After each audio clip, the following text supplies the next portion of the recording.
All right, let's get started. Hello and welcome. This is Shawn Driscoll of ShawnDriscoll.com here with Holly Chantal with the Land of Brand. And we are super excited to share with you how to stand out, connect, and cash in on your unique message with a trailblazing brand. We have a really chock-full agenda full of great stuff for you today. So we're really excited to have you and dig into what it is to have a trailblazing brand. So, we believe and we realize that the last thing that you really want is to look and sound like everyone else. It's a crowded marketplace out there, offline and online. And the truth is, it's not always easy to clearly and consistently convey your uniqueness and to really communicate your message. So this call is really going to be great for you if this is a place that you tend to struggle or have some questions around. If you've ever had somebody make a referral to you and say, hey, I sent someone your way, but I told them not to look at your site because it doesn't really capture what you do, or, you've gotten word that you lost a contract or a really great opportunity or a book deal or something like that because your website didn't quite convey what it is that's so special and valuable about your work. Or if you just find yourself, really struggling to not sound like everyone else in your workplace, then we're going to show you some really, I think, innovative secrets to creating a trailblazing brand that will help you stand out and get noticed.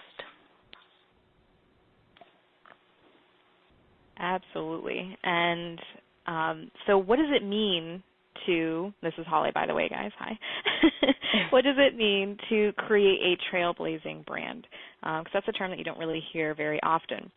And basically what it is when you become the only one for your market and your clients. So you are basically in a category of one. And the way we're thinking about it is that to be trailblazing, you have to have a unique way of looking at the world and in your industry in particular. And then we want to bring that unique point of view out so clearly that clients get it right away.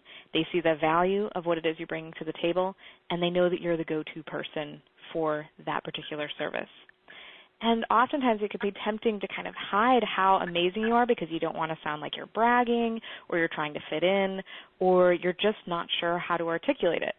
But the thing is that just doesn't work.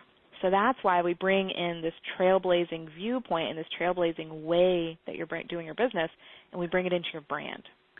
So your brand is how you're bringing your trailblazing point of view to life for your clients. It's the entire experience that you're creating from that first impression to how they're going to build trust with you and ultimately even how it is that you're working together. So when you bring these two behemoths together, you get a trailblazing brand that fits who you are and showcases your uniqueness, allows you to stand out in even the most crowded of marketplaces. And it also creates a deeper level of connection with those in your community. And ultimately, clients are going to buy more from you, and they're going to stay longer, and they're going to tell all of their friends because you're amazing. What happens if you don't do this? Well, for one, your passion is never going to be fully realized. You're going to end up settling for what will bring you business, but always know that you could be doing more. You'll start to tone yourself down. You'll know that you could charge more if people would just see the value of what it is you're offering before they've actually worked with you. And you end up forcing yourself into a box of what you think you should be doing instead of trailblazing your own path. And that's if you're lucky enough to be one of the few that is even able to create a successful business without a brand. So our goal for today is that you walk out of this training with a new level of clarity about what your trailblazing brand is, and that you have specific ways to strengthen it and really get your message out there. So in order to do that, our promise is that we're going to work to help you pinpoint your current level of brand clarity. Where are you today? So where are you starting? So that you know what the gap is that you need to close. We're going to give you a really great tool to help you discover your entrepreneurial type and explain how you can use it to help you with this idea of standing out and really connecting with your community. We want you to walk out of here understanding why people buy from you and how you can use that to cash in on that uniqueness. and recognize ways that your brand right now might currently unknowingly, right, not intentionally, be sending the wrong signals or maybe, working at cross purposes to what you're trying to accomplish, and what tweaks and things you can do to really fix it. We'll be walking you through some real-life examples. This is going to be, I think, the best part of the call to really bring it all together. We want you to see some real-life examples of different trailblazing brands based on the different entrepreneurial types so that you start to get a real visual sense of how this comes together. And we also promise at the end that we're going to give you some gifts. Yay! We love gifts. Gifts. We like gifts, yes. So, Shawn, do you want to start by introducing who you are for those of us that aren't quite familiar yet? Absolutely. So I'm Shawn Driscoll. I'm known as the Trailblazers coach, and I have been I left the corporate fast track about 14 years ago, which, I can't even believe it's been that long, but to start my entrepreneurial venture as a coach and consultant. So I've been around the block a time or two over the last 14 years, and what I do is really help innovative entrepreneurs put their business on the growth track by specifically aligning their business and their business strategy around who they are and how they're uniquely wired. I am the mom of 2 teenagers, and we live in Southeast Michigan, and I keep going with a love of coffee, football, and a good nap once in a while. Awesome. And I am Chantal. I'm the founder of the Land of Brand. And what I do is I've worked with thousands of coaches to create their brands, and we've actually personally created over 100 actual brands with websites and that full-blown experience for our clients. So we do this a lot. And I've been in the coaching industry for 6 years, and the part of the system I'm going to be sharing today is what we've created in helping our clients uncover what makes them truly unique, and then creating that immersive experiential brand that brings their message to life for their clients. And when I'm not doing that, I am chasing my 18-month-old. People in my community have seen quite a bit of him, and cooking, being outside. I live in New Hampshire. We have chickens. I live basically in the woods, and just really enjoying this lifestyle of having an online business that I know many of you guys are in the process of creating or have created for yourself, and that's really exciting. So how can we get the most out of this call, Shawn? All right, so, we've put a lot of really great stuff into this call, if we do say so ourselves, and we want you to get the most out of the time you're spending with us today. So here's just a couple of tips. We know you know this, by the way, but, it always helps to be reminded. Stay focused and, really commit to focusing on your brand during this time. Avoid that temptation to multitask. I know, our phones and our emails and our Facebooks and our kids and our cats or whatever are, always a constant distraction. But, we really want you to get something out of it. The other thing that will really help is, don't just stay in a listening sort of passive mode, but really be active with what we're sharing today.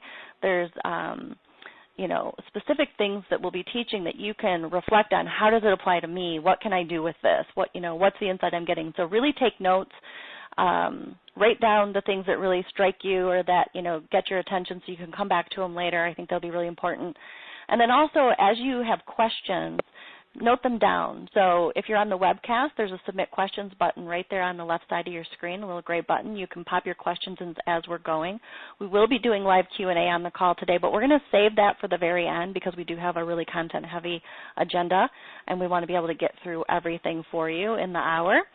But we'd love to invite you to stay on the line for the Q&A, and you might want to plan on being on, about 15 to 30 minutes beyond 3 o'clock, because that's when we'll be starting our questions, and we want to take your particular questions as we go and really help you with your Trailblazing brand experience. Did I miss anything, Holly? No, I think that was it. And yeah, we were just talking kind of before the call about how much content we literally have. Like, we are going to be zooming. So I do want to let you guys know that there will be a replay, so you can take notes. The replay will be up until Sunday, but we'll stay on the line as long as we need to answer questions as well to bring clarity if we gloss over something too fast. So while we're talking, we kind of categorize the different stages that a lot of our clients are in when they come to us for this messaging piece and this branding piece. And so as I'm explaining these, I want you to start thinking about where you might fall on this scale, because it'll tell you really where you are in your branding journey and being able to communicate how unique you are. So the first one is that you can see it, but you can't easily say it. And what that means is you know what makes you unique, or you know that you have something special when you're working with clients, that they're getting these amazing results and only you can get them there, but you're not really sure how to say it. So people don't really know how amazing you are until they've already worked with you. Stage 2 is that you're finally beginning to put words to it. The light bulb is finally coming on when you're at a networking event and explaining what you do, and people are really intrigued and understand it. But it's not quite consistent yet. You might say it in different ways, or it hasn't been brought into your brand as of yet. And then stage 3 is that it is consistent. You know how to clearly communicate what makes you unique. It's throughout your brand. You've created this kind of immersive experience for your clients that really, again, just brings that message to life. So before they even talk to you, they already know they want to hire you because they already know how amazing you are. Did I cover everything, Shawn? Yeah, and so what I'd encourage is, as you're listening, that you kind of pinpoint where you are on the stages of branding. You know, are you at stage 1? Are you stage 2? Are you moving to stage 3?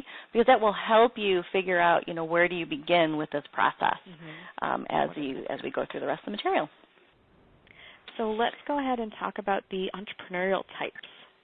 Yes, so your trailblazing brand really, to some degree, starts here with what I call, it's a tool that I've created called the Trailblazer Quotient that illustrates 4 primary business types, and each of these primary business types has a specific strategy, structure, income streams that are unique to it, but also a unique brand experience that can go along with it. So your business type, your Trailblazer type, is really about how you make an impact and deliver unique value, and the experience that you create for your prospects and clients and that you want to get known for. So really understanding which of the 4 types of business you are can really help craft your trailblazing brand right from the start and begin to build that unifying, cohesive, consistent experience that we're talking about. So let me tell you a little bit about the 4 types. So there are 4 here that you can see on the screen, hopefully, if you're on the webcast with us. There's intimacy, inspiration, information, and innovation. Now, I'm going to talk a little bit more in depth in a couple of minutes about each type, so I'll be going into what they are. And what I want you to do as you're listening is try to identify where you think you land, where you lean more strongly in terms of the brand experience that you want to create and get known for. This is a key piece of the breakthrough that can happen around your brand and around your messaging and getting known for something unique. I've had clients or people who have come in and experienced the Trailblazer Quotient, identified where they land, and said, holy moly, right? I've been trying for weeks, months, years, whatever, to create an information product. And I just realized that I've been struggling because it's not in my wiring. It's not in my nature to do that. I'm, high intimacy, or I'm high innovation. I'm not high information. I've had people come in saying, oh my gosh, I'm totally finally liberated to go forward, right, and do my revolutionary work because I realize I'm super high in inspiration and I have a really important message to get out in the world. And I've been trying so hard to fit myself into the coach box of one-on-one and VIP and done for you and high-end, and that's not where I'm meant to shine. And so that's the kind of breakthrough that can happen around your messaging and your uniqueness and your branding when you are able to pinpoint exactly which of these types you are. So let's talk a little bit about why people buy, because this actually plays into the conversation. There are buyers in every single one of these quadrant or combination areas, right? There are information buyers, there are inspiration buyers, there are innovation buyers, and there are intimacy buyers. Not everyone is meant to be your client or customer. And branding is about your ability to target who you're meant to serve and to pinpoint really precisely who it is you're best suited to serve. So I wanted to talk about, there are different things that motivate different buyers. Take a moment as I go through this and reflect on why you think, when you think about your best customers or the best experience you've ever had with somebody that you've supported if you're new to business and you're building your business off of a past experience, is what were they really under the surface looking for? So there's their goals, right? They might come in, wanting a specific result. If you're a business coach, it might be they want to grow their business or make more money. If you're a health person, it might be they want more energy or lose weight, right? But there's something under the surface that's also motivating the choices they make about who they buy from and why. And we want you to understand why they're buying from you. So sometimes people buy because they want to be seen and understood, right? They want somebody to get them, to see them, to really shed some light on who they are. Sometimes people buy because they're really seeking connection, maybe connection with a community or with something they're passionate about or a mission that's important to them or a message that really resonates. Sometimes people buy because they want to be inspired. They want to be inspired to take action, to change things. People buy because they seek support. They want some help. They want somebody, to have their back. They want tools. They want resources. Some people buy because they really want to have knowledge. They want the know-how or the insight or the expertise. And sometimes people buy because they're looking to create something or they want something unique or different or original. And then there are people who are motivated to really be on the inside track, like in the know. They want, they're people who don't like to do what everybody else is doing, and they like to, have the edge. And so they'll buy, that will motivate them to buy. Now, as we talk about this, I think you'll start to see that these different motivations actually align with the different types of trailblazing businesses that I just presented to you and that I'm going to go into a little bit more deeply now. And so understanding that there are buyers for you will really help with the branding, because that's often a worry. It's like, well, I'm unique, but will people buy the way I do it, right? So let's talk about what it means to be an intimacy business. Intimacy businesses create value through connection, through really relating deeply to the clients that they serve. Their mission is typically about personal discovery, transformation, healing, empowerment, change, things along that line. And they tend, as a total experience, to create personalized, deep discovery experiences. Their ideal clients are people who value then connection, being seen, being understood, right, and to some degree customization or personalization.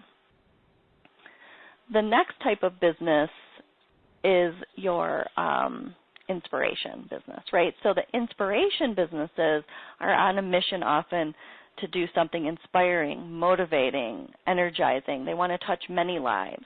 Maybe more broadly, on a broader level, they want to have that bigger impact. Oftentimes you'll see that they're about creating a community or a movement, having wide reach. And their ideal clients then value being a part of something, right? That connection, the community, being inspired, seeing new possibilities. They're building value with their customer base through aspiration, right? Through a picture of what's possible or what could be, and people enroll in that and want to be a part of that. The next type of business is our information business. Information businesses create value through content. So their mission is really about being focused on getting information and their message into the hands, often of as many people as possible. They want to create, understanding. They want to share ideas. They want to spread their message. And their ideal clients and customers are people who really value learning. They value information and insight and expertise and ideas and being in the know. And they'll be large consumers of that kind of resource, of that kind of support. Now, the last quadrant is the innovation quadrant. Innovation businesses are creating value through ideas and through unique approaches. They're often on a mission to lead some type of a change, to bring new ideas or new approaches or new technologies or new tools forward. They love to create new solutions. They're about thought leadership, challenging the status quo, helping people think about things in a different way, creating a different experience than what's typically found, for example, in their market or their industry. And they're attractive to people who really value new solutions, fresh approaches, experiencing challenging ideas, thinking differently, or being on the inside track. So, you can see how there are different motivations and different value experiences being created by these 4 types of businesses. Now, the important thing is that many of these most business owners are a combination. So I just want to make this point. You're typically a combination of these 4 types. So you're not going to be all one thing, but you will be dominantly one thing with a secondary support of a couple others. And there will be 1 or 2 areas where you're really not at all wired to succeed. You're not at all wired to deliver value in that way. So what you want to be able to do is pinpoint where you're strong and where really is not your strength, and create your experience and your brand and your message around the strengths. Now, we see that, Holly and I both see that there are common brand challenges that come up for people in each of the 4 types. So another way to kind of back into where you might be is by connecting with, am I having this challenge? So, for example, a high intimacy business often has challenges with, making their services seem tangible and specific and understandable. There's a habit among some intimacy-based, service-based businesses to over-focus on customization, to feel like everything has to be custom or tailored to the individual client, and so it makes it difficult to really nail down that brand promise or a specific system or a specific set of promises that your brand can stand for. And branding, if it's nothing else, it's about being consistent in your promise and in your messaging. And so this can be a challenge for the intimacy-based business owner who really is so focused on who they serve that they sometimes struggle with being clear and specific about how they serve them. Now, our inspiration-based businesses have a little bit of a different branding challenge. They often get caught up in kind of the big vision of what they see that's possible or where they're going, and have difficulty at times translating that into a message and an expression and an experience that helps people really get it, that people can connect to and want to be a part of. If it's not tangible and grounded and brought down to some degree into normal, everyday language, it can be challenging to be believable. There can be trust issues, like people think, oh, that sounds kind of hypey or over the top or not trustworthy. Or it can sound like maybe you're over-promising. And so, really being able to ground your message and make it believable and connected and really connect with those you serve is an important challenge to have help with if you're high inspiration. Information-based businesses often have a problem with brand confusion caused by overlapping products, programs, and offers. Oftentimes, a person who's really wired for an information-type business is creating new stuff all the time because they're able to see, different problems, or they get excited about a new idea or a new thing that they want to create. And they're so focused on creating content and information and products and programs and trying to serve a bunch of micro needs that they see in the market that they end up creating this brand confusion. People are like, I don't really know what you do or what you're about. Like, you do all this stuff and I really don't see how it all holds together. And so that can be a real challenge in branding an information-based business if you don't have that unifying message about, what you are and who you serve and how you serve them. Now, on the innovation side, there's actually some similarity in that there is often a problem with a lack of a unifying brand. The lack of a unifying brand on the innovation side, though, is not so much about brand confusion as it's about fragmentation. This person is often changing directions regularly because they get excited about the new direction or the new thing or a new inspiration. And people struggle to really know, what it is that you're about and how all those pieces come together. And so again, that's a brand challenge because you really want your brand to be consistent and clear so that people, when they think of you, they're putting you in that category of one that Holly talked about at the start, right? Like, oh, you go to this person for that. This is who they are. This is why you want them. And so you really have to overcome this, conflicting direction, constantly changing directions thing if you're a high innovator. Holly, anything you want to add on the brand challenges here? Because I know this is definitely your area. Yeah, I love categorizing the different types of entrepreneurs there are, because I work with so many clients that are looking at what everyone else is doing and trying to apply it to themselves, or thinking that they have to apply it to themselves because so-and-so said so. And I just want to point out that there's no cookie-cutter brand. There's no cookie-cutter business. There's these different ways of creating a brand and creating a business model that really suits what your particular style is, what actually makes sense for you. And as Shawn is talking about these different challenges, we're going to talk about how to overcome these challenges in my section as we're starting to talk about branding. So if you're experiencing these challenges, kind of write down which ones are yours, like which category you're feeling like you're falling into. And and I wanted to mention that at the end, one of the gifts is that Shawn will give you something that will tell you what your type is. So if you're kind of thinking you know where you are, but you want to be sure, you will be getting that at the end. But this will help you. It's one of our gifts. Yes, one of the gifts, and that way you can really focus on in the branding section what challenge you can be overcoming with the things that we're going to talk about. Does that make sense? Absolutely. Yeah. Cool. All right. So let's talk about what is this. What is branding? We've been talking about branding now for 27 minutes. But branding can mean so many different things that I wanted to just kind of lay a baseline definition of what we're talking about. And first off, I just want to say that having a logo, a tagline, and a clever domain does not mean you have a brand. A brand is not just the name of something or something clever. It's not just a first impression. It is literally everything about your business. It's the feeling that people get when they think about your business, and that goes well beyond actually working with you. It's how you're recognized in the marketplace. It's how people talk about you, and ultimately, it's what you're known for, and it's what that message that you have that you stand for and that change you want to see in the world. These are all parts of your brand, and they're conveyed in two different ways.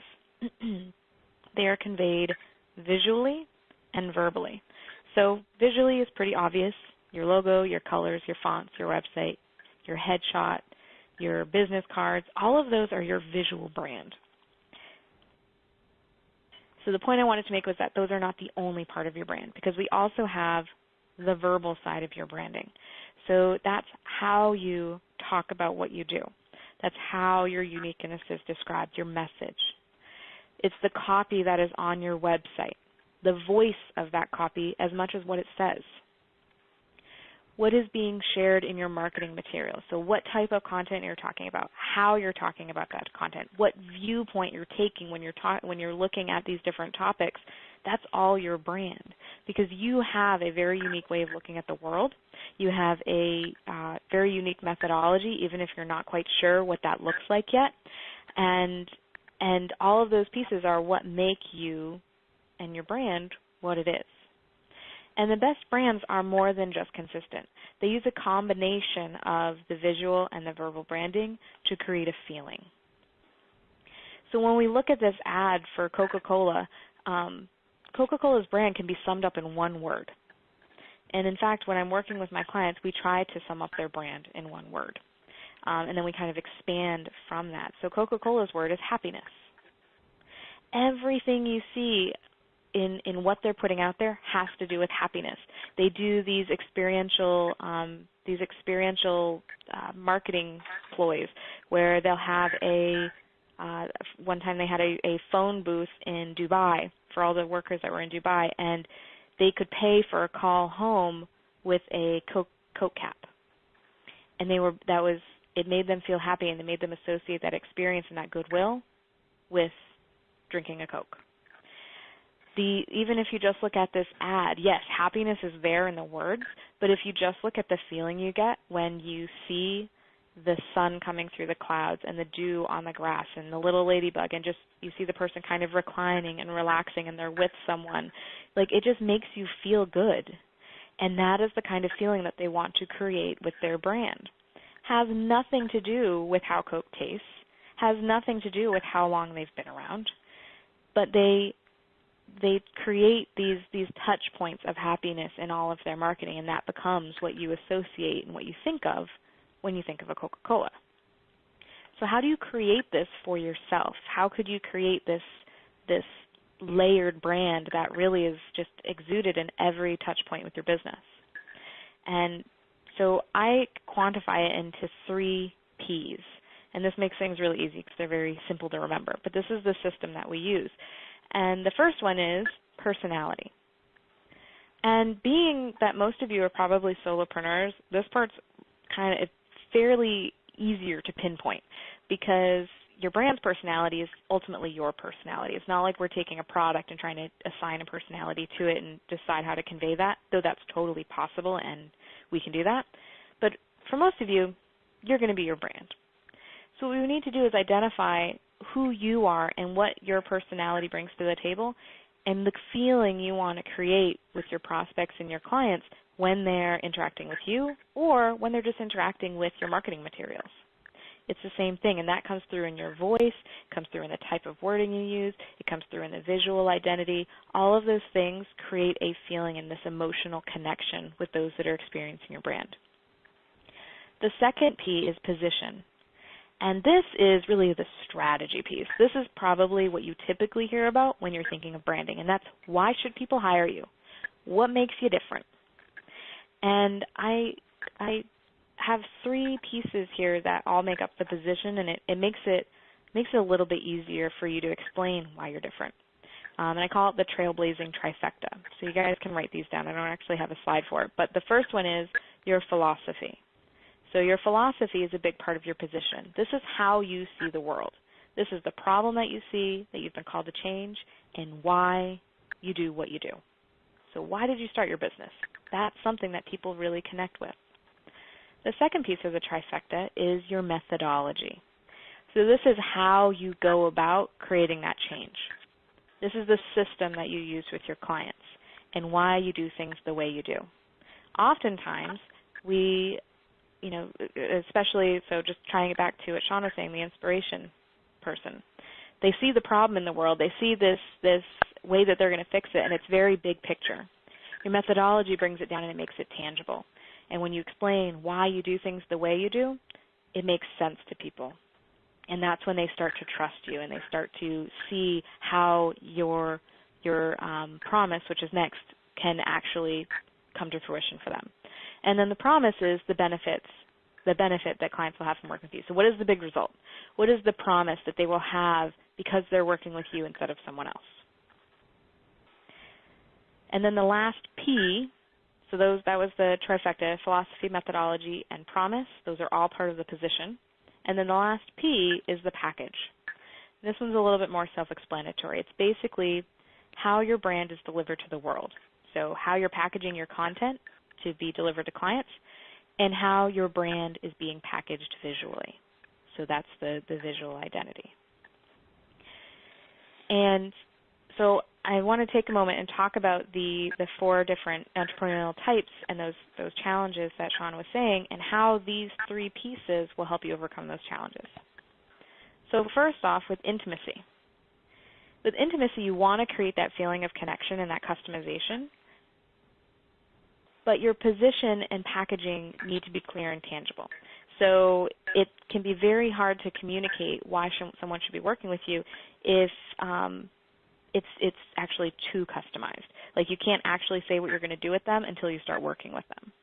So what you do is you create your position and your methodology that's a little bit more it's a system that can be customized for each person. So an example of that would be, first we're going to go through discovery. Second, we're going to go through actually creating the plan. And then third is actually implementing that plan. that is so big picture, and you know that there's going to be a lot of steps in there that you can't really explain right now because it's going to depend on where they are. But to the person that you're talking to, it feels much more tangible. It feels like you really know what it is you're doing. And the kind of flip side of that is it's also creating more of a connection with you, which is what's natural for you and what you want, because they're starting to see that it is possible for them. I can do those 3 steps. That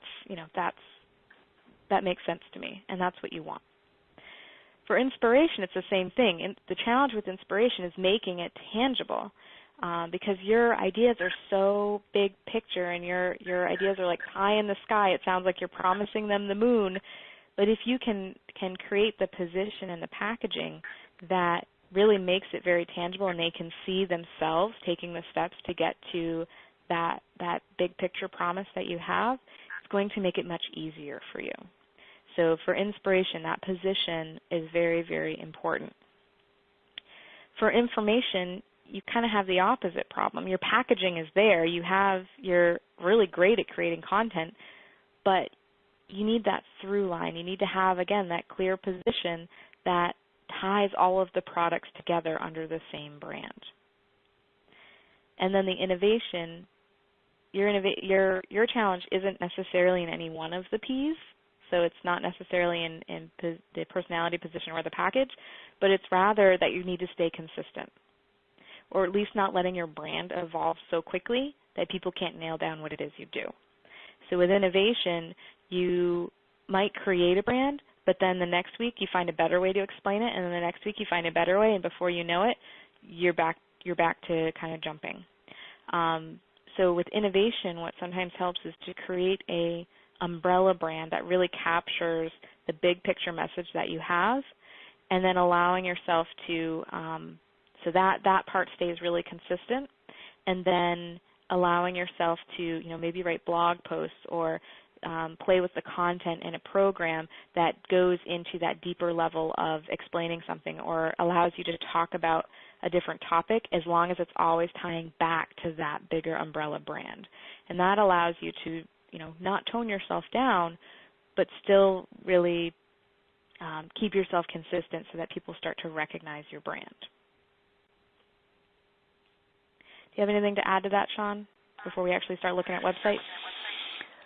No, I think that's, those were really great examples. And what I would say is, as we're going into the next part where you're going to be walking us through, have people, like, as you're listening and as you're observing this, just notice what's the personality feeling, how are you seeing these at work, because it'll help sort of gel it in your mind. And if you can see it at work on somebody else's brand, it actually will help you translate it into your own without feeling like you have to copy. Right? Absolutely. Like you get the idea of it without feeling like, oh, I'll just do what they're doing. So right, because like we said, there's no like cookie cutter. It's not like a copy and paste. Yeah, that really just doesn't work, unfortunately. It might be a little like the tell me what to do and I'll do it, or let me model that might feel like it works, but it ends up really creating a disconnect that doesn't pay off. So we want you to come to your own, really clear brand. Great, and so we're going to start going through. We're going to go through some websites, and Shawn, I want, feel free to jump in with your input as well. And of course, we're going to start with Shawn's site. So, I'd love to hear your take on this too. I'm just going to kind of walk you guys through what makes this brand really good, really great, and how it ties into her type. So Shawn's type is intimacy and innovation. And the intimacy piece you see right away with, we have a big photo of her. She seems really genuine. She seems really likable. It's not something that's just small and up in the corner, but like we have just a really genuine smile. The innovation part comes in where we have the tagline of cutting-edge coaching for trailblazing entrepreneurs.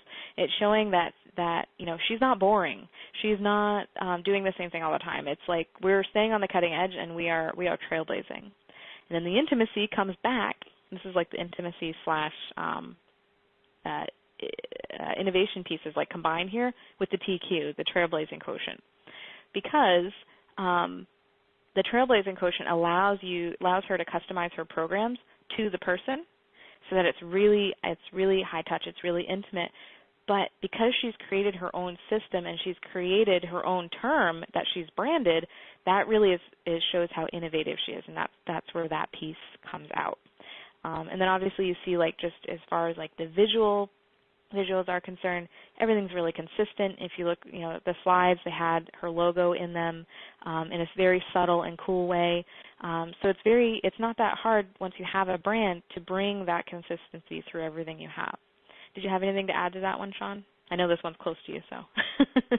I know it's a little weird to talk about my own, but the only thing I would add is that one of the feeling words that was really driving my brand experience was clarity. And so that's a big component here that I also wanted people to feel. Like, I didn't want a really cluttered site. I wanted a lot of white space. I wanted people to get that when they do this work, the TQ work, that they walk away with a feeling of clarity. Great, and that definitely comes through with just the very, like you said, the white space, the simple layout. So you see, as you guys can see, it's not like cut and dry how these feelings come across. It's very subjective, and I want to create clarity, so that drives the layout, that drives the color scheme, that drives the fonts. So that's why it's important to know what your brand is ahead of time.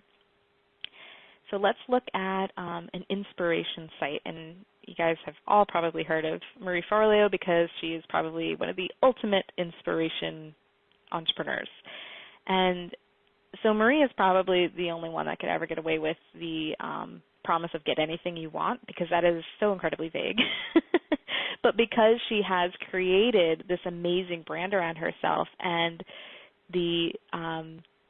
it's almost impossible not to experience her, and you believe that you can get anything you want because she is so inspirational, and she's built this amazing tribe around herself, and the way she presents her message and how knowledgeable she is and how clear it is, it enrolls you in that. You start to feel like you're a part of her world, even though you've probably never actually talked to her. So she is a great example of just this really inspirational person that has been able to build a very successful business, and she's not doing the really intimate one-to-one coaching, and she's not doing a zillion information products. She has, her B School, which is her main product, and she launches like a couple of smaller products throughout the year. But really, what she's about is building that community and that tribe, and that's where she's creating her income. A smaller example of an inspirational brand, because I want to make sure that we're not, just looking at these celebrity 6- and 7-figure coaches that you guys might be afraid of, like unattainable. This is one of my clients, Shireen. We are literally just launching her website.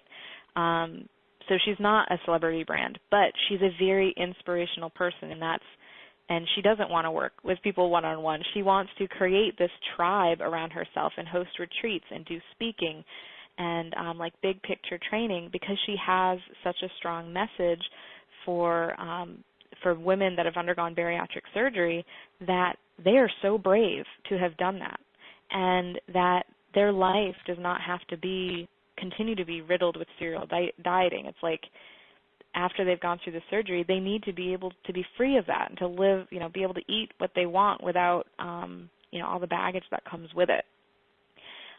So with her site, we have big, bold headline. It's a little bit edgy, like the font is a little bit edgy. Brave, you dared to be brave. Now it's time to live your life fearlessly. Like, that's her message, big and bold. We have a really great picture of her. It's nice. It's one of the main things you see, but she's not necessarily making eye contact with you because she's not that intimacy type. But it's inspiring. You want to get to know her. You feel her energy in the way that she's laughing. And another piece of her site, this is like the next pane if you were to scroll down, is we have this call to action to join for the sisterhood. It's the sharing of the message, and for the people on her site to begin to feel like they're a part of this tribe that she's creating. So these little touches are what's going to help you leverage that entrepreneurial type into your business. Let's look at an informational site. So this is Dan Kennedy's site, and he is very much an informationpreneur. You can't talk to him. He doesn't do a whole lot of speaking. He's really in content creation mode and content selling mode all the time. And so his website, when you land on it, he has these different sliders that are showing different products that he has and different things you can sign up for, but you're not seeing like a big smiling picture of him. You're not seeing this manifesto of this is what I stand for. What you're seeing are his products and the promise of those products. That's literally all he's selling is this is the promise of this is going to get you to where you want fast.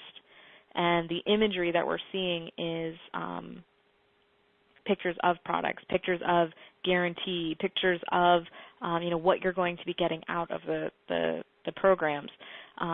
But it's not, it's not inspirational. He's not promising anything cutting edge, so it's not innovation.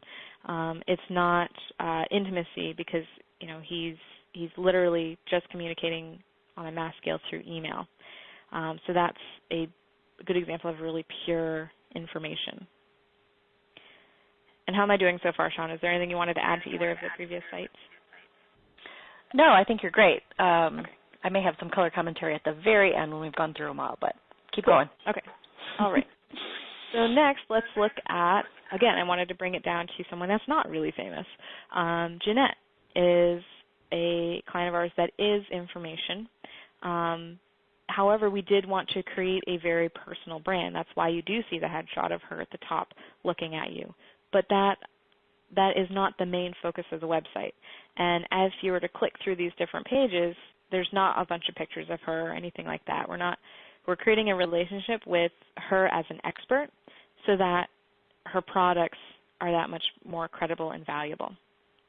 So her homepage is actually this really long scrolling page that some of you might be cringing at, but the way her site is, it really draws you in. And it tells a story that explains what her philosophy is and what her methodology is and why you want her information product.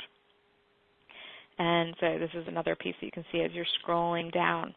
And this website was very effective, especially for her type of business, because once you opt in, we have a follow-up sequence in place that goes into her main information product, which is a membership. I should go back to the branding piece. So you can see we're just talking a lot about the content and the message that she has and how it ties to you, the reader. And you're creating this feeling of her being an expert, and as you're going through, you're seeing that it feels easy, which is what she really wants to create, is like this easy feeling that it is possible, and it doesn't have to be like this really hard part of your life to eat clean. So that's just brought throughout the entire homepage. And let's look at innovation. So what's funny is that when we were going through sites and choosing sites to share with you guys, a lot of them were innovation, and I think that we just happen, probably because we're both innovation-oriented, we know a lot of people that are innovation because we tend to group. But Lou Bartone, if you look at his site, his feeling that you get is a little bit edgy. It's like you got that torn edge of the paper. You have the language that he's using. Video doesn't have to be a pain in the ass. You get wicked smart tips from Lou. Like, it's fun. It's edgy. It's a little bit different. Lou is someone that stays on top of his industry. He's always finding the most cutting edge tools. He's always trying new things, and that's what he's bringing back to his audience. So on Lou's site, as you're scrolling down, you start to see these different layers of how creative he is and how innovative he is. And he's also, I think we kind of talked about that his secondary is information, because a lot of his programs and his packages are information products, but they're all brought under this brand of creating engaging video marketing. So he's overcome that challenge of kind of scattershotting in all these different areas, because while he has these many different programs, they're all focused under that same brand. And then last but not least, my website, because you guys are probably wondering what mine might be. So I am, just like Shawn, intimacy and innovation, intimation if you want to put them together. And if you look at our site, so intimacy, that's why you see like this big picture of me I'm looking at you. You have this. All of our programs are very high touch. They're very customized to you. So if we were to scroll down on this site, you'll see kind of how customized our programs are, but they're still really tangible. And the big picture steps that we're using, because I mentioned that was one way to overcome that, that intimacy of, yes, it's really customizable, but it still needs to be tangible, is we're kind of grouping everything under defining your brand, designing your brand, and delivering your brand. And the innovation piece definitely comes through in really just how our branding is. All of our programs have their own brands and their own themes that just kind of layers on that experience. And those are all the websites that we have to share. If you have questions about those things, type them in the Q&A box, but I'm going to turn it over to Shawn. Yeah, I just want to do a little color commentary on, so as you walked through, as Holly walked you through the different sites and really broke down for you how each of these sites are capturing their unique Trailblazer type and carrying that experience through. The other thing I just wanted to call attention to is that a big piece of this process of being a Trailblazing brand and really bringing your uniqueness through is about trust. People, no matter what they're buying, want to have a sense of trust. And so if you're a highly intimate person, the trust comes from the I see you, I get you kind of relationship, and, the eye contact and it's customized to you, you're kind of seeing that, that's where the trust begins to be established. Also just in being accessible and a real person helps a lot in the intimacy category. If you're an information person, people want your information to feel trustworthy. And so, yes, like in the example you showed of Jeanette, feeling that she's trustworthy as an expert is a piece of that puzzle, and then that translates over into I trust the information that this expert is giving me. Really the same with Dan Kennedy, I trust him as an expert, therefore I trust his information. Then there's, the high inspiration people. When we looked at Marie, or when we looked at, your client who's doing the bariatric site, it's about do I trust that this person is walking their talk? That this isn't just some pie in the sky thing that they're just throwing out there, some fake persona. Like, this person also still has to convey as real, and their story has to make sense. And both of those examples were really perfect because, yeah, they're very aspirational, inspirational brands, but you have to trust that this person is walking their talk, and that has to be conveyed. And I think the last one is innovation, right? And again, there's a similarity of do I trust this person as an expert? But even more, do I trust that this person is on the leading edge? Do I trust that this person is going to lead me to where I want to go in the future, and they're not just regurgitating information that they can get anywhere, right? Do I trust this person as a thought leader or somebody, to really take me in new directions? And then you want to trust their process and their approach. So I just felt like, kind of seeing how those translate and that it's about these different trust connections would be another piece of the puzzle, Holly. Mm-hmm. Absolutely. That's a really great point. And there was a question, someone asked for clarification on if my site was innovation. I would say that yes, my site would probably be a good example of innovation. But I also want to note that my primary is intimacy, and then my secondary is innovation. They're very close. But I would say the branding aspect is more innovative, but if you look at our programs, they're definitely more intimate. So it's a good example of blending two types, if that makes sense. And, we didn't dig into that a lot in each of these examples. Right. I mean, we did a little bit with a couple of them, like Lou's and mine and yours. We did also do a couple examples that were pretty strong, solid in one strong quadrant. But, you can get a feel from looking at these of how you can blend the components, So if you're intimacy, innovation, what that might look like. If you're innovative information, you would be combining in a different way. If you're inspirational information, that might look different, right? So you'll be bringing those in together. You're not just going to sit squarely in one box. Perfect. All right, and Shawn, we did it. We did it, yes. Woo-hoo. Let's All right, talk about our gifts. We promised gifts, and So one of the things that I wanted to offer you is the opportunity to discover what your Trailblazer quotient is, discover your TQ. So you can get access at discoveryourtq.com to the custom assessment that I've developed. I use this tool with my clients all the time to really help pinpoint their unique business model and brand position and message. And you can get your complimentary copy at discoveryourtq.com. It'll take you about 10 minutes to complete, and it comes with a guide, an interpretive guide, not interpretive dance, an interpretive guide to your results. So go grab that because we definitely want you to figure out exactly what your Trailblazer type is, and then Holly's got an awesome gift to support that.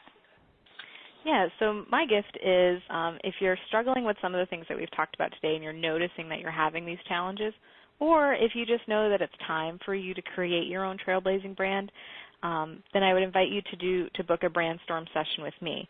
And what we'll do is we'll kind of look at what the possibilities are for your brand and what that new brand could look like.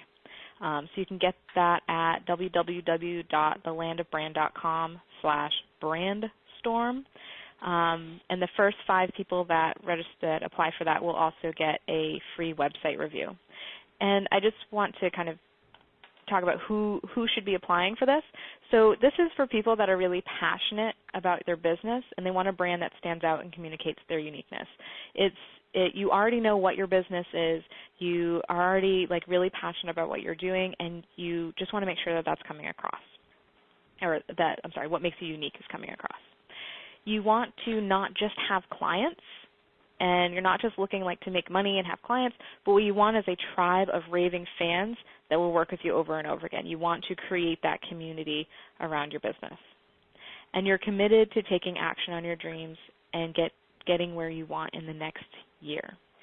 So this is not a session to just get a few questions answered and move on, because chances are that those questions are things that have probably been answered before, and you might just keep coming back to where you started. These are for those that you're ready to move forward and take action. You're ready to start creating this brand. You're not fooling around. It is the time to start taking your business to the next level. So do you want to go over the action plan real quick? Oh, and we'll show those links again, so don't worry if you guys didn't quite catch them. Perfect. So we're going to be going in just a minute into the Q&A part. So if you haven't already submitted your question, but you've got one, floating there, you might want to go ahead and pop it into the Q&A box there while we're doing this. But what we want to do is kind of wrap up with your next steps. Here's really, we want you to take action, right? We talked about this at the beginning. Don't just sit passively and listen, but really look at what are the active ways that I can apply what I'm learning today to my own business. So here are the things that we recommend you do as your next steps. Number 1, download and discover your Trailblazer quotient. And as Holly said, we'll be showing the URL again if you didn't quite grab that. Apply for your brainstorm session with Holly if you feel like that's, apply for that and follow through on what Holly can recommend for you. Then we want you to take what you learned today about the 3 Ps, personality, position, packaging, and really look at how you're aligning your message and brand against those things consistently.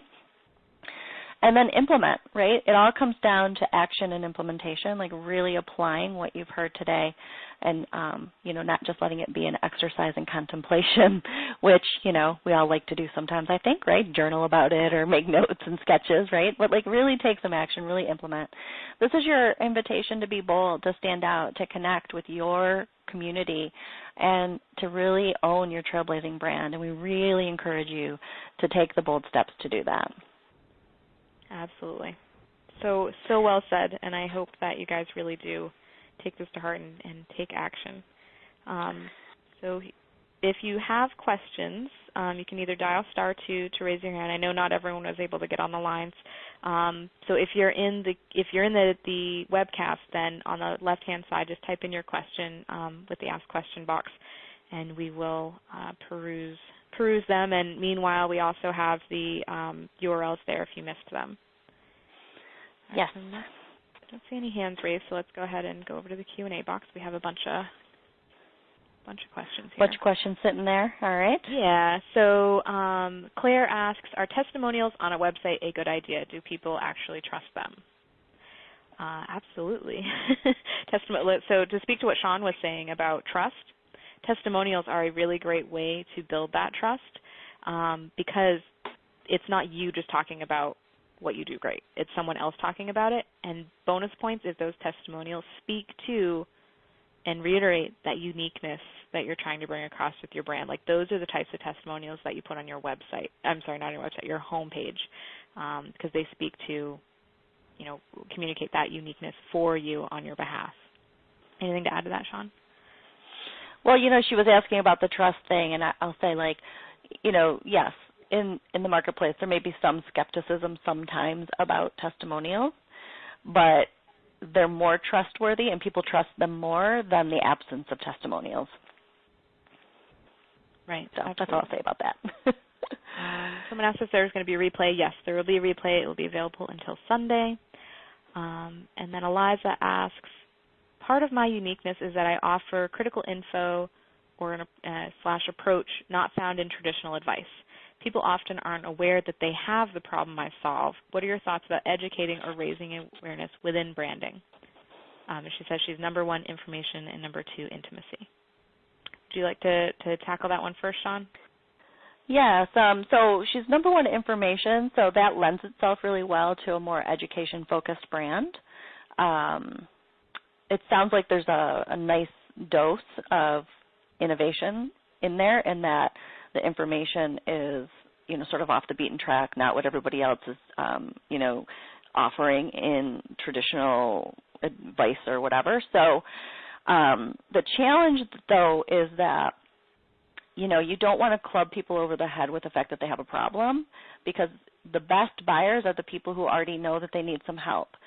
So when you're approaching a brand like that, especially with an innovative approach that people don't know that they need, education can help, but you also sometimes want to speak to the thing that they already know. So you have to kind of meet your market part of the way there instead of making them cross the bridge all the way over to you. So it's like, what do you already know that they are looking for and seeking help for or seeking advice for? And if you're in information, one of the best ways to do that is to look at what other information things are they buying. What are they reading on Amazon? What are they ordering? What books are on their bookshelves? What magazines do they read? Because that will show you where you can find them, and then create some language and some messaging that speaks to them, but then also opens up new possibilities for them that they hadn't thought of before.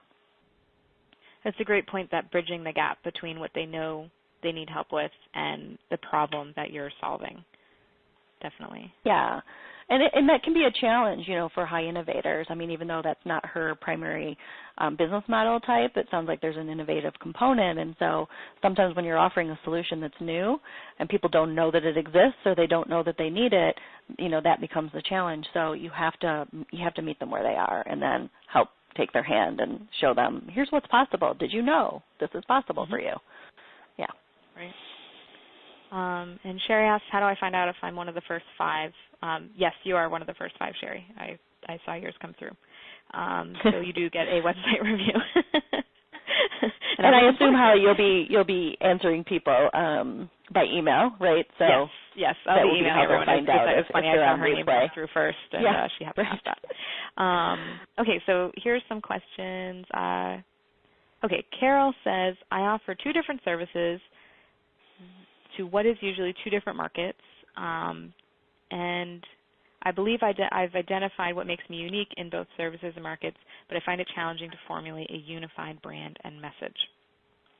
That's a great question. That's something that comes up quite often, that you have these kind of two different things that you want to offer, and you kind of end up like you feel like you're splitting yourself in 2 sometimes, and focusing on, creating focus around those 2 different types of businesses can be really challenging. So if you identify what makes you unique, like that common thread between those 2 messages, it becomes a little bit easier for you to create an umbrella brand. The challenge comes in that if you have 2 different target markets and 2 different things that you're offering them, it's very difficult to turn that into one business. So if we can find a common thread that ties those two together and we find out that maybe they are actually the same target market, which happens often, it might just be a different way of looking at that target market, that can be done. Otherwise, what you do is you create this umbrella brand under that key message, and then you have what I call like a jump page. So the jump page is people go to Carol.com and they have two options. Either their target market 1 with problem 1 or their target market 2 with problem 2. And then that takes them to two separate websites essentially that are speaking to their needs. Because when someone comes to your website, they immediately are asking themselves, you have like just 3 seconds to get their attention. They want to know, do you serve them? Do you solve the problem they have? And do you seem like you're good at it? And if you have two different messages speaking to them, they're not going to think you recognize them. They're not going to know if you're good at it or not because you don't have enough time to convey all of that. So to simplify things, I would try to keep them separate. Do you agree with that, Shawn? Yeah. Anything else you'd like to add? I do. The only you mentioned the idea of finding the common thread if there is one, and there can be. So like in Carol's question, she mentions, okay, well, I'm a communications consultant doing writing and editing for women entrepreneurs and authors, and then I do women's empowerment coaching. So I'd say, okay, what's the intersection of those two things, and is there a way to at least create one umbrella and then do the jumping off point from there? And so maybe it's empowered communications, I don't know, but find the thing that connects the two if it's there. Sometimes it's not there, but that's one of the places I'll start with clients who have a couple different markets. I have clients who do I do corporate and then I do individuals and I do this, and so we're trying to find what is the unifying thread and how do we at least anchor to that consistently so that you don't look like split personality in the marketplace. Right. Yeah, so that's a really good point. Even if they're two separate entities, still tying them back to that. You want something that's unifying and consistent so that if people find your other site, they're not like, what? I don't get it. What's she doing?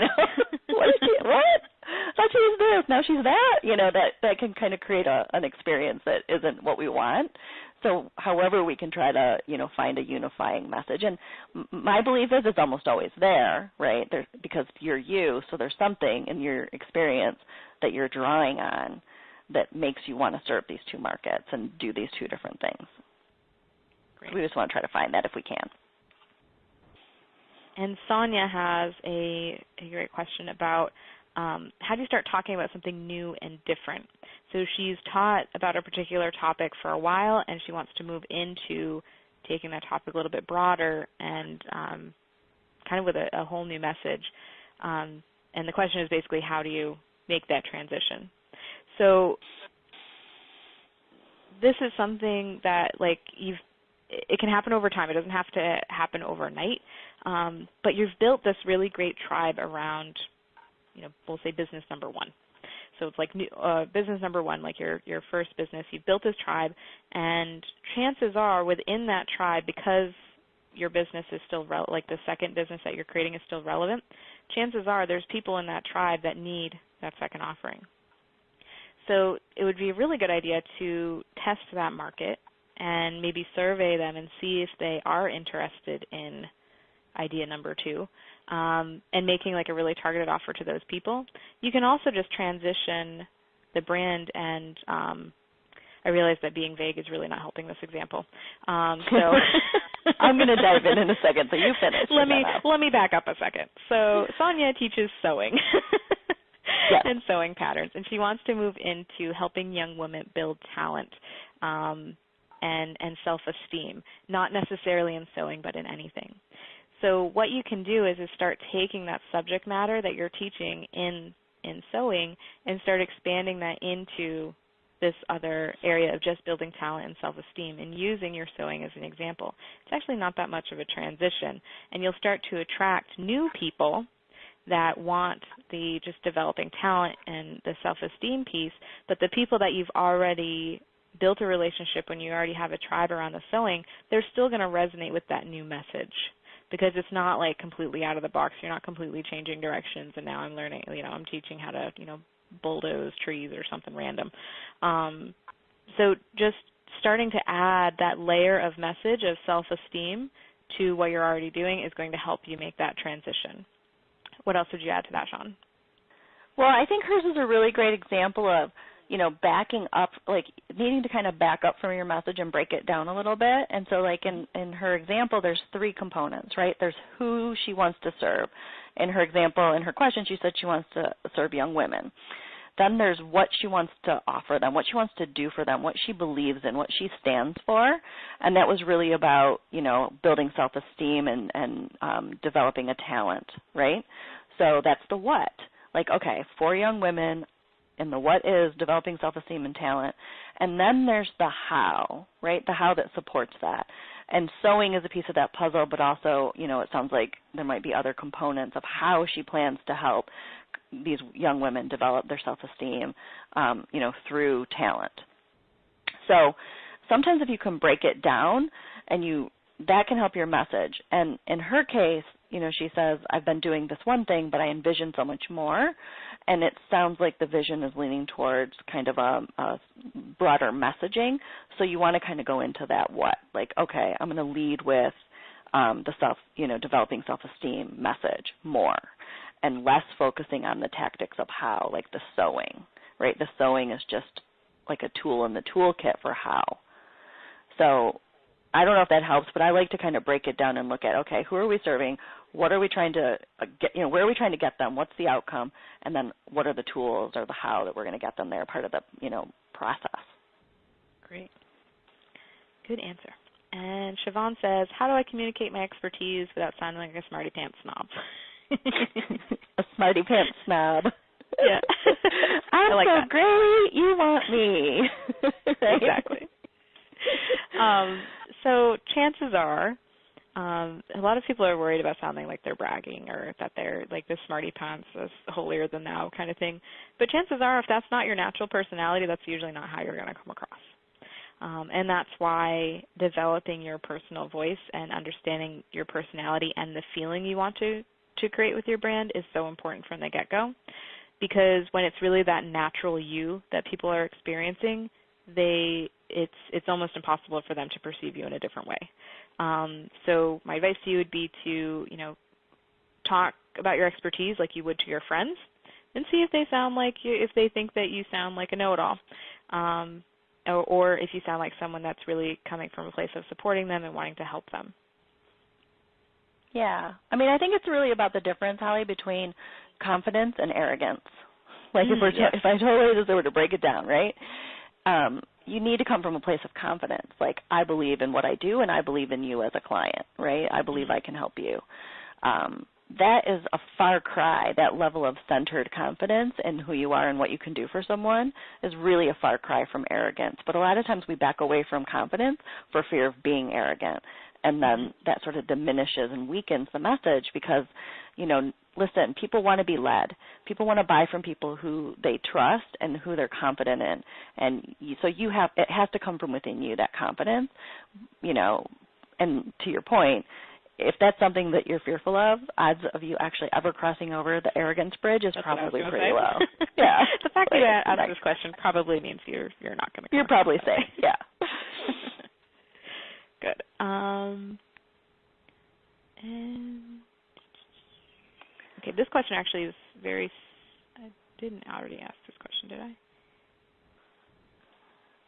Which one? Eliza's question. It sounds very similar to another question. Yeah, you know what? I think it is her same question. The solving a problem. Oh yeah, she did. Okay. Yeah, we did. She posted twice, I think. Yep. Which is awesome. Thanks, Eliza. We wanted to make sure we answer your questions. Yeah, we're looking at the questions that came in before the call. Are there any that I missed? So Heather had a great question. I think it's just kind of more like a simple, like what are I'm a brand new business. What are the top 3 things I need to worry about? If I have a limited budget. So what would you tell her? Like, okay, if you're really going to focus on this with a limited budget, what are the 3 most important pieces? So getting what the brand is down. So those going back to that trailblazing trifecta is probably where you want to start. So that's what is the change that you want to see? What is the problem that you're solving? Why are you doing that? Being able to communicate that is really important. The second is the methodology, which is how you're going to do that, and making it really tangible and make sense to people. And then the third being the promise, like I'm going to solve this problem for you. And to kind of add a layer to that, because you're just starting out, you want to know really who it is that you're serving. I didn't really talk about that so much because a lot of the people I'm talking to in branding, they already know their target market. But if you're just starting out, that's usually one of okay, I won't say that usually is. That it is the first thing you need to know is who am I selling to, what is it that I'm selling, and then why should they be hiring me, and being able to communicate that. So since you're on a limited budget, I mean, those things are things that you can figure out for free and then incorporate into your website, incorporate into your social media, incorporate into what you're doing in your marketing and the type of information that you're sharing. And it's really kind of have the ground zero iteration when you're starting out, and then you'll start to add layers to it, and you'll start honing it and getting better. And as you start to make money, your brand will, you can start investing in creating a more appealing visual brand or having someone help you bring that messaging together. But when you're just starting out, I totally get like you do a lot on your own first, and there's nothing wrong with that until you're able to invest in getting help and really taking it to the next level. Yeah, absolutely.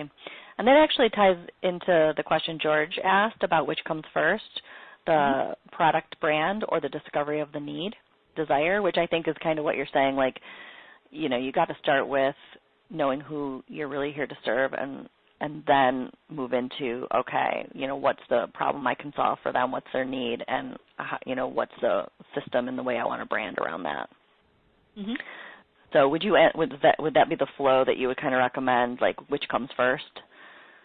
Yeah, I mean, it can really kind of can go either way, but I don't want to. Either way, like it kind of depends on. Right.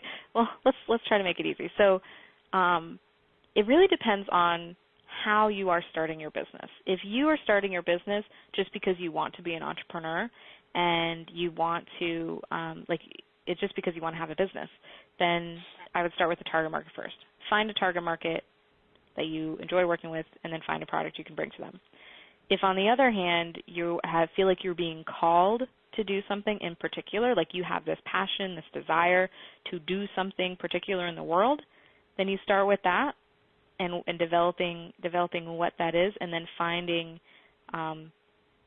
who it is that needs that the most, and that will make it easier for you to sell. Would you agree with that, Shawn?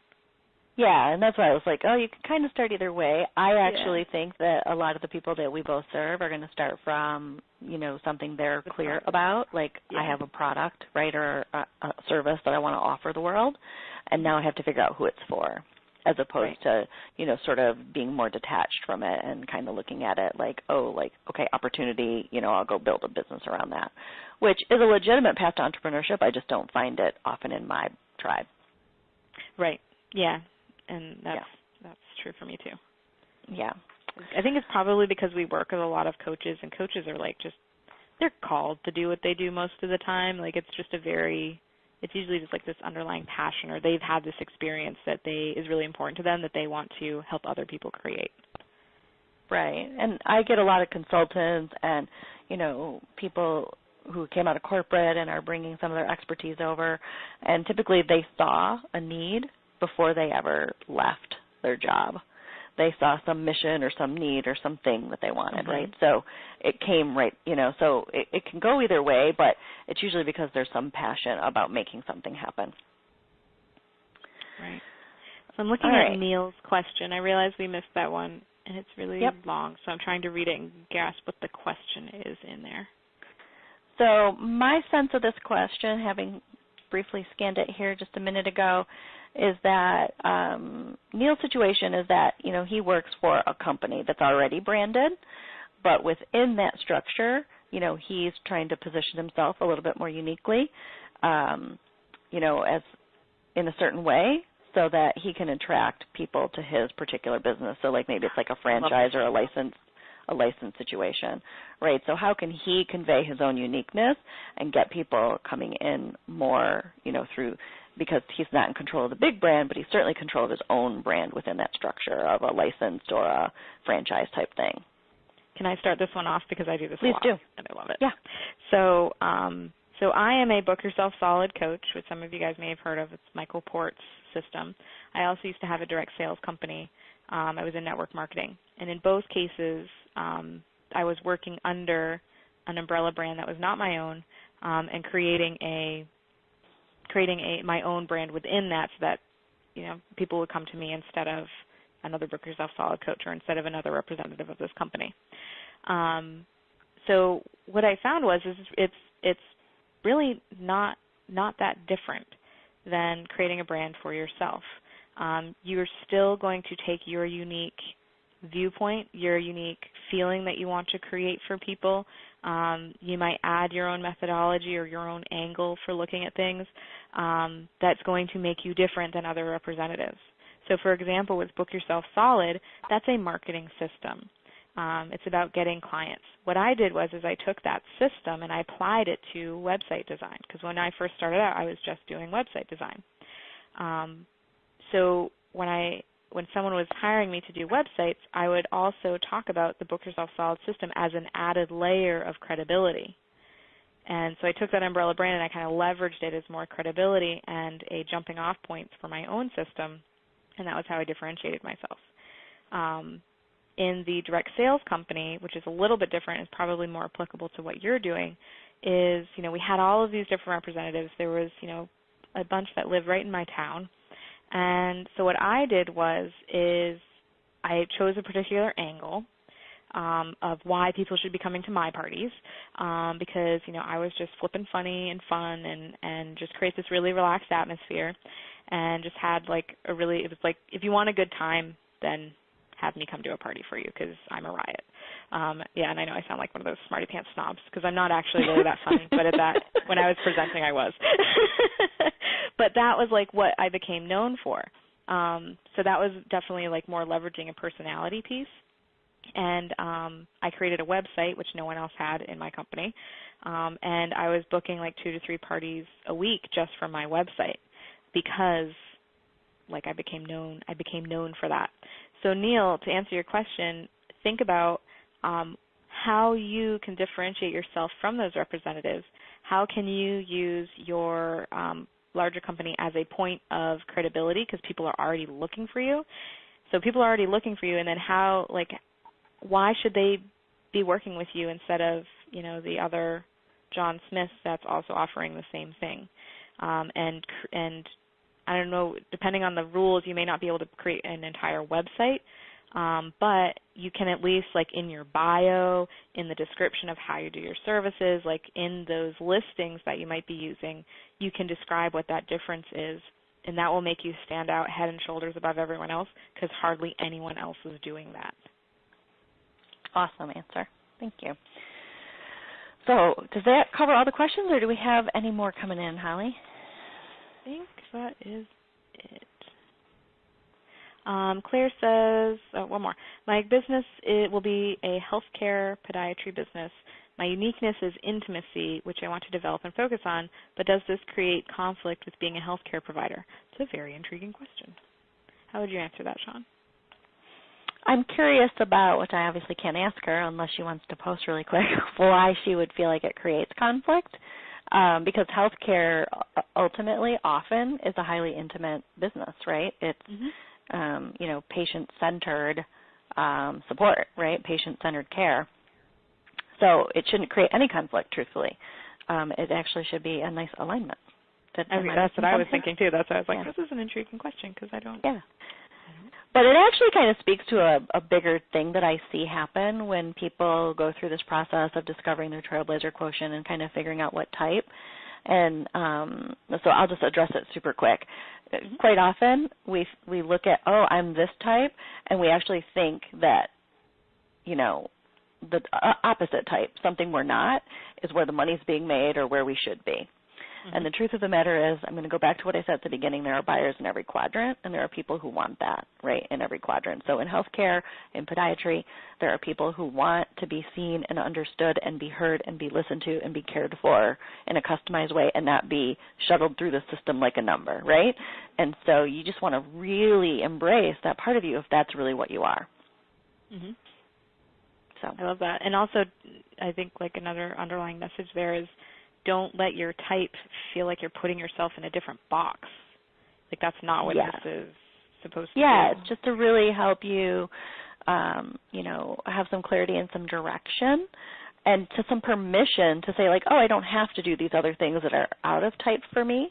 I can really just hone in and focus on where I'm strongest and where I deliver the most value and where I'm the most excited, to really serve. And when you do that and that comes through in your brand experience, like you're gold. Cool. So those are all the questions. I think we can go ahead and wrap up. All right. Well, let's say thank you to everyone for joining us for this training today. It's been really awesome having everyone on the line. Thanks so much for the terrific questions and the engagement around this. You can still go grab your free gifts. The Discover Your TQ is at discoveryourtq.com. You can apply for your Brandstorm session with Holly at thelandofbrand.com/brandstorm. So thanks again for joining us. Holly, you want to sign us off? Thank you, everyone. This was a lot of fun, and thanks so much for staying with us this whole time. We had some really great questions, and if you have any more, feel free to shoot an email to either Shawn or I, and I'd love to answer any questions you have. I'm looking forward to talking to those that have scheduled Brandstorm sessions. You rock, and I hope you all have a fantastic weekend, and we'll talk soon. All right, take care. Go lead the way. Go blaze your trail. Yes. Bye, everyone. Bye-bye.